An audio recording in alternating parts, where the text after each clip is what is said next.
This is Travis Wayne Goodsell. Today's video is from my websites, posts from both my Resistance RM page and my LDS page. It's titled Rules of Leadership. I'll first do part 1 from the Resistance RM page and then go to part 2 on the LDS page. It is the 12th of August, 2018. The first rule of leadership is train your replacement. This is important because a good leader will want the needs of his people before his needs, so that when he dies, he does not leave the kingdom lost and leaderless. Which brings us to the second rule of leadership, which is put the needs of your followers before your needs. Too often, subjects elevate their leader on a pedestal, even as a supernatural deity, as is the case with the Egyptians and still today with Kim Jong-un of North Korea. Trump, however, puts himself first, claiming that if his subjects give loyalty and support to him, he will then reciprocate back to his loyal subjects.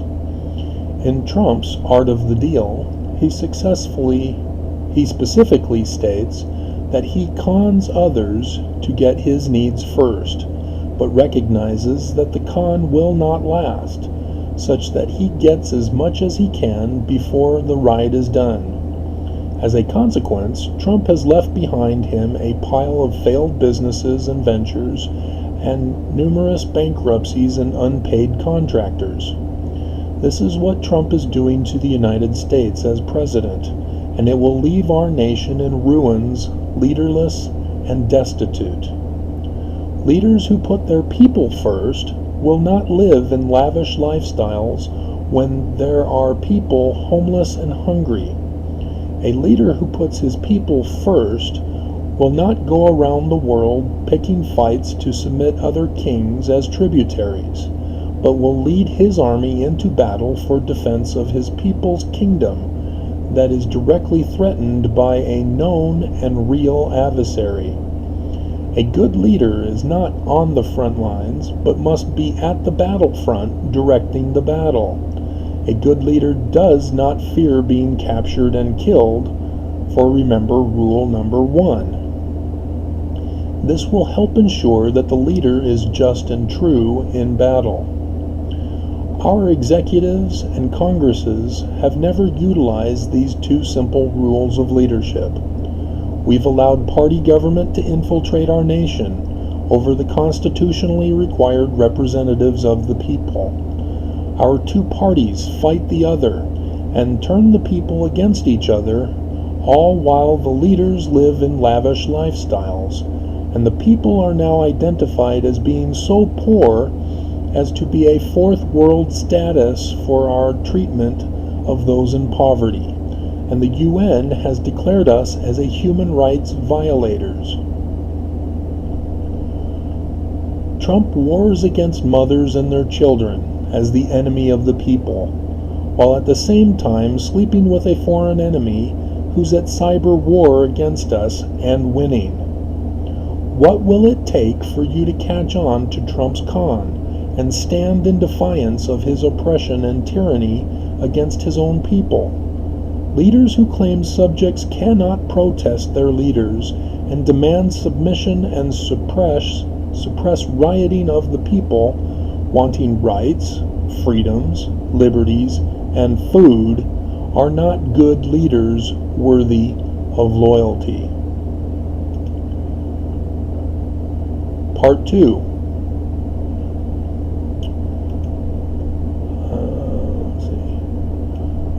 I spoke with a fellow tenant the other day who was concerned about all those asking him for donations, and I replied that the fact that there are so many in great need is an indication in the failure of the central system, and that we need a revolutionary replacement of the system to solve the numerous demands for assistance.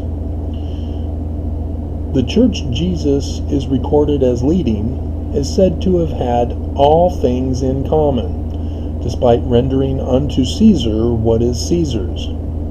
Corrupt churches twist this to say that their followers must render unto them as God's representatives on earth, and render unto the government what the government demands. The error in interpretation is that what is given to the church is for the elevating of the poor to be equal in society, thus having all things in common, not for the leaders to live lavish lifestyles while their followers want and need. The government does not follow the two rules of leadership, nor do corporations in the economy. The first rule is, train your replacement, and the second rule is, put the needs of your followers before your needs. The Book of Mormon informs us that corrupt churches do not follow these rules. If you've read my other posts about the LDS Church, you know that I've completely decimated them, exposing them as false and a deceptive fraud perpetuated among the membership as they claim to be Jesus' restored church, having legitimate authority from Joseph Smith. Mormons, I've said in other posts, are brainwashed, for they quote the typical lines of those who demonstrate being brainwashed, and justify their brainwashed position by claiming they feel they are right, and that their position is true. Feelings have no place in the courtrooms. No defense lawyer pleads with the jury by saying, "I know my client is innocent because I have a feeling that he is telling me the truth." The prosecution would eat up that lawyer with the documents, recordings, and DNA evidence proving the defendant is guilty. I would hate to see a day when a jury sides with feelings over evidence. The true Church of God would have good leaders who would make sure all their people were not poor. The LDS Church has a bishop's storehouse, but Elder Oaks says that only $40 million is given out in welfare every year, which I previously posted is only $130 per Utah in poverty every year. This is blatant neglect of the poor. Having a storehouse but not using it for the needs of all who are in need is a waste. The church claims they don't want to be a welfare state. Yet when you have those who are poor because they cannot work, such as the physically and mentally disabled, and the children and the elderly, you automatically have a welfare emergency. It is said that the number one cause of divorce is marriage.